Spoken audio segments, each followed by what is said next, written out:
Уважаемые телезрители, в рамках общественной кампании по увековечиванию памяти и восстановлению доброго имени репрессированных жителей Мордовии мы сейчас услышим рассказ об истории создания первой построенной в Саранске школы и в целом о семейной династии нашего рассказчика Владимира Евгеньевича Гридина. Он политик, организатор первых демократических митингов в Мордовии, экс-кандидат на пост главы Республики Мордовия, сооснователь и заместитель председателя Мордовского регионального отделения Российской объединенной демократической партии «Яблоко». Владимир Евгеньевич, пожалуйста, расскажите нам. Ну, что я могу сказать? Это династия Гридиных. Поэтому что в Мордовии? Мой прадед, который организовал первую школу в Саранске. Родился он в Ансаре. В те времена это была Пензенская область.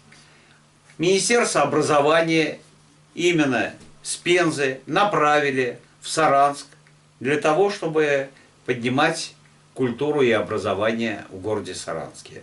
Тогда еще республики не было.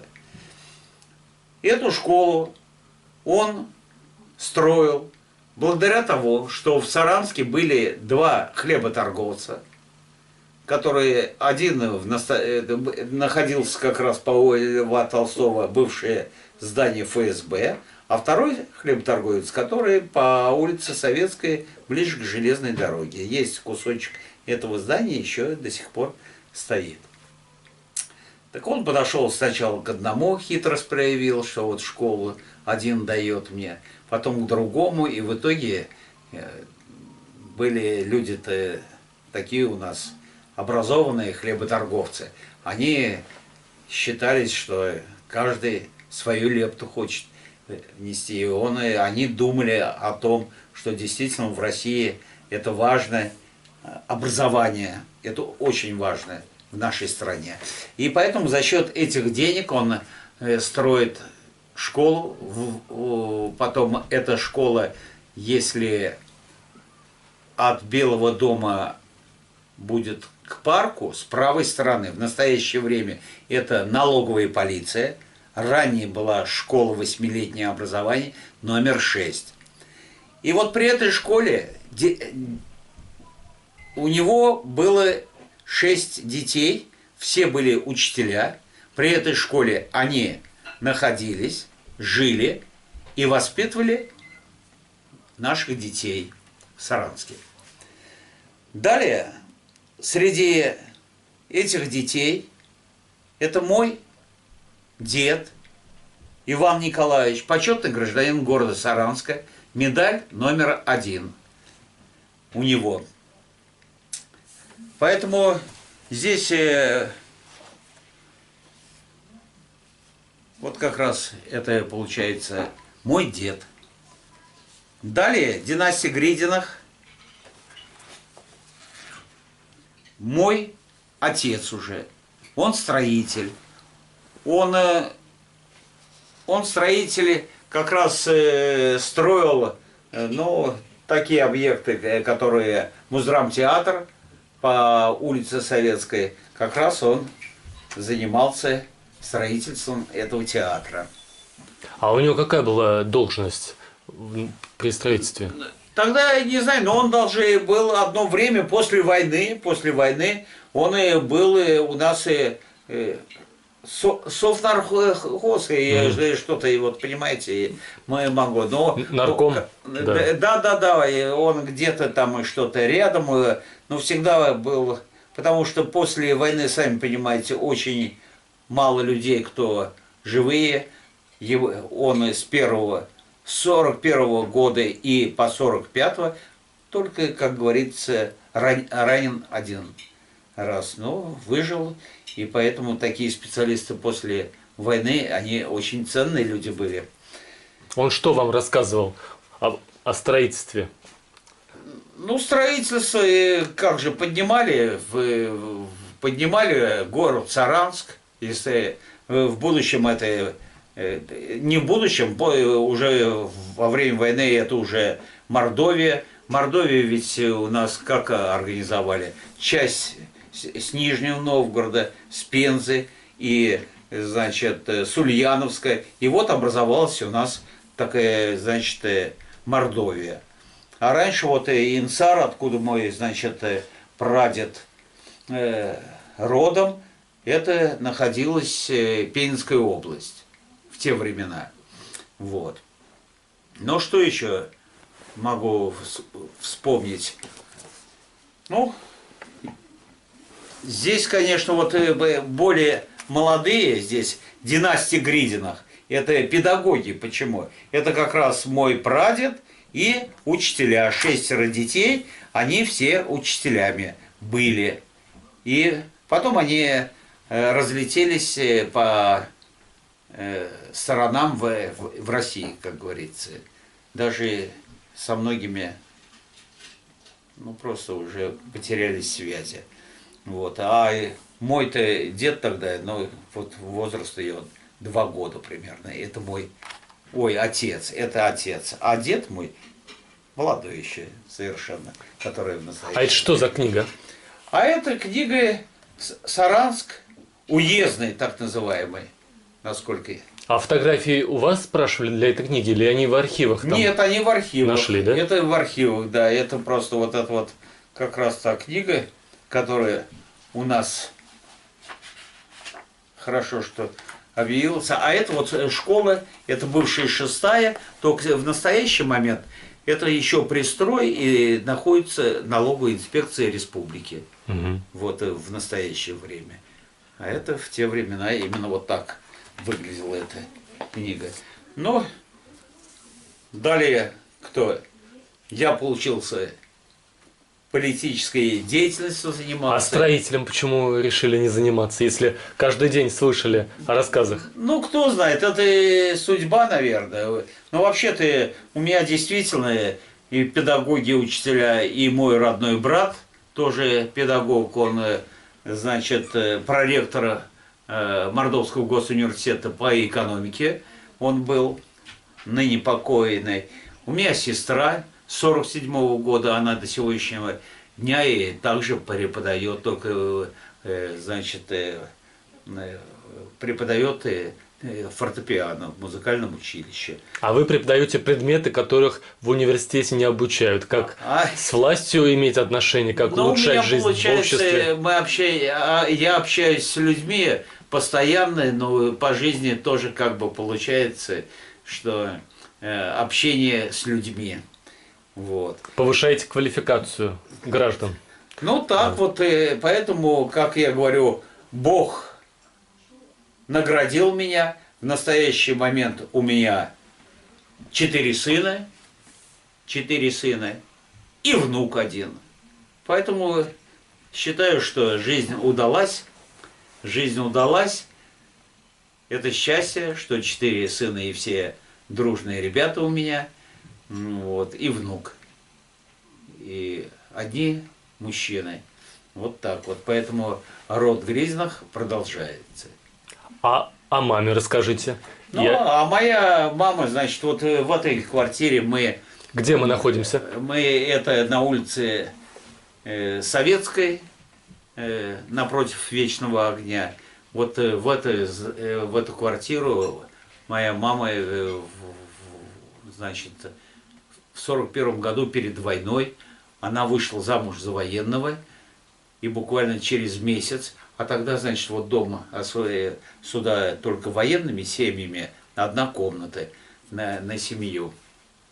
И через месяц на фронт, война, а так как военные, через полтора месяца похоронка.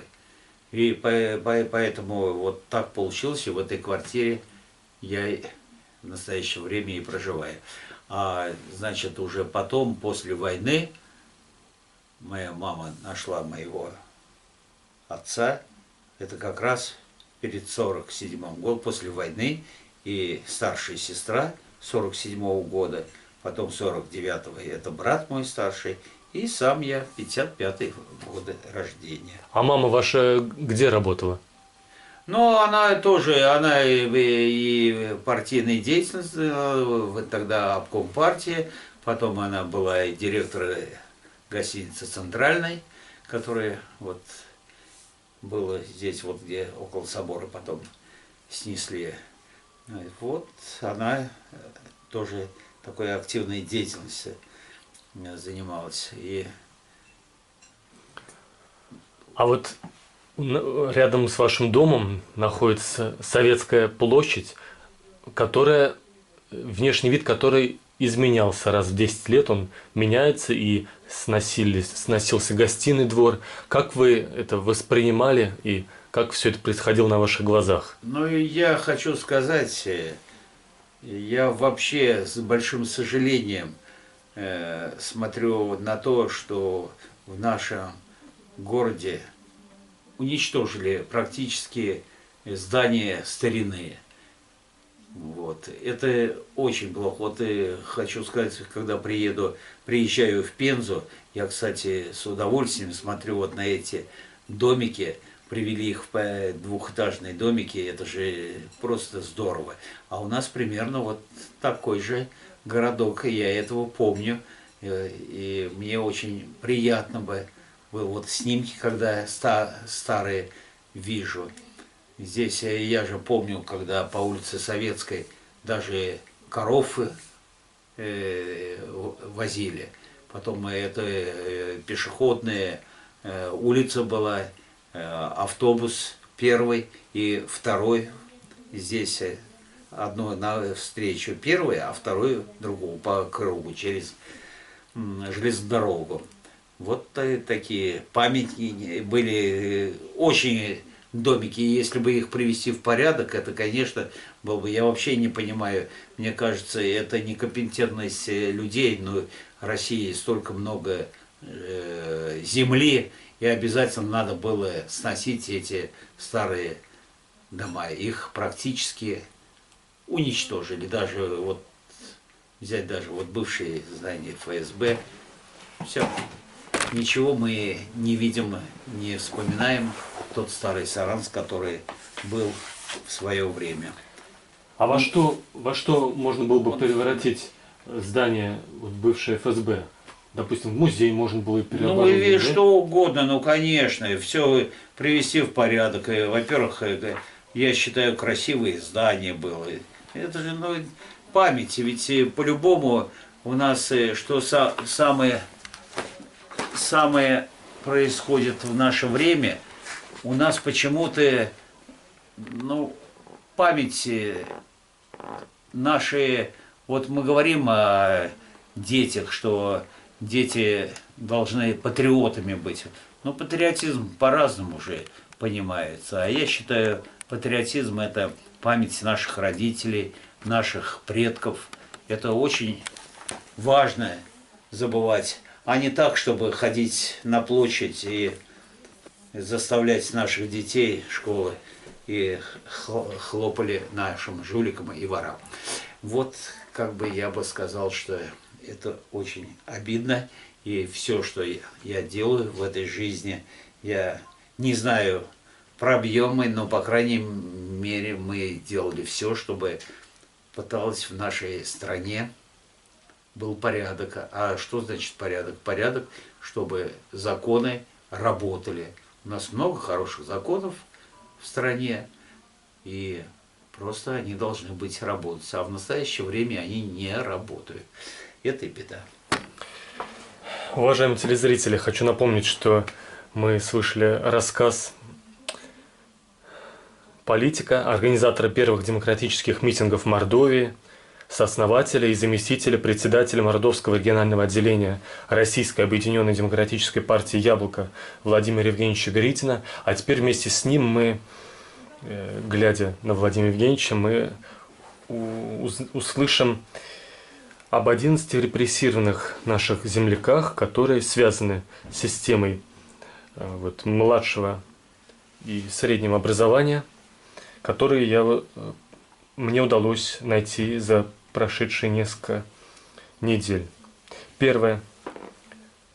Заведующая детскими яслями Анастасия Федоровна Бурыкина 22 апреля 1942 года осуждена к 5 годам ссылки.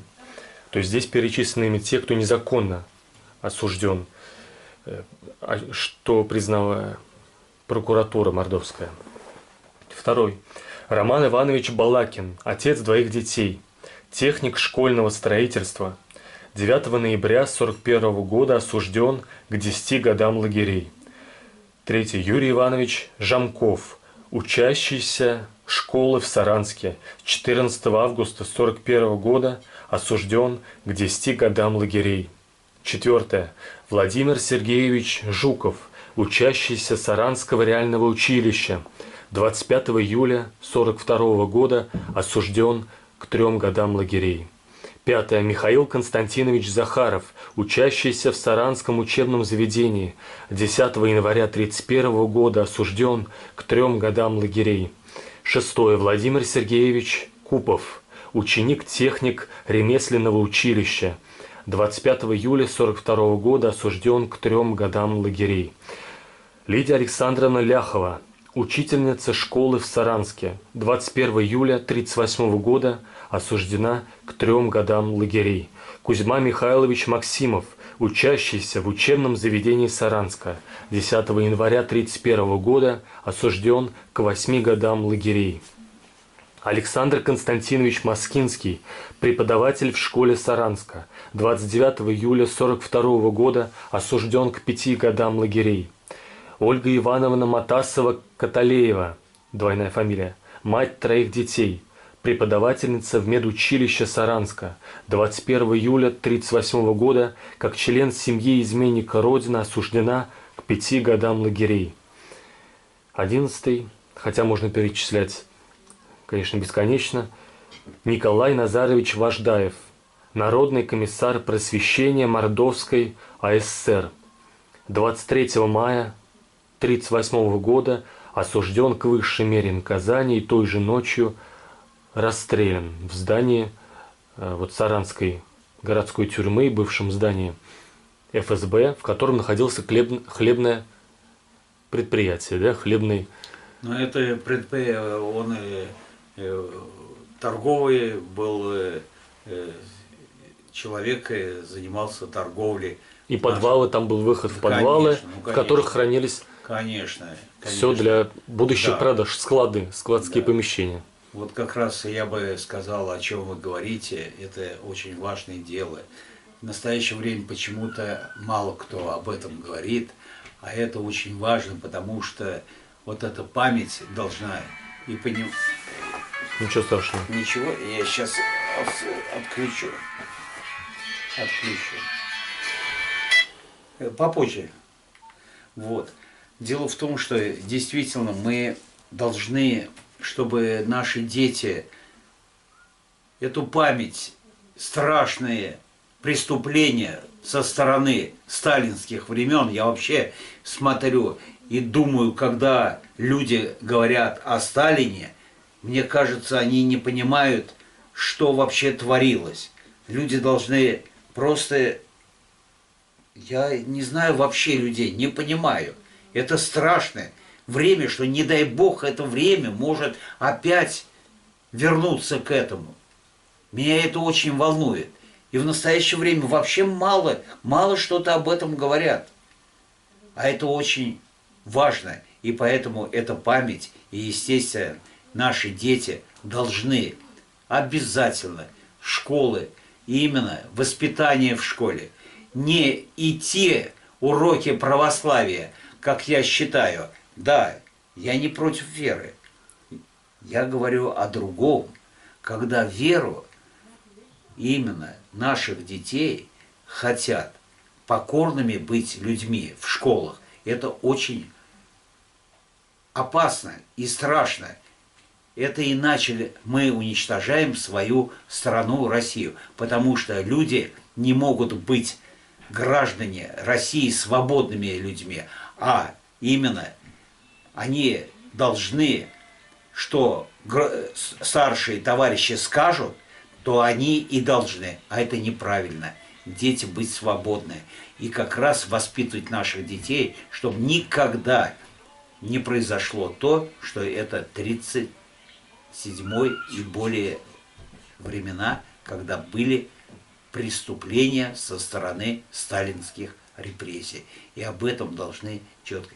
Я боюсь, что именно при той ситуации, которая на сегодняшний день у нас в России и в Мордовии происходит, приведет к тому, что действительно могут опять начнутся репрессии. Это очень опасно. Спасибо, Вадим Евгеньевич.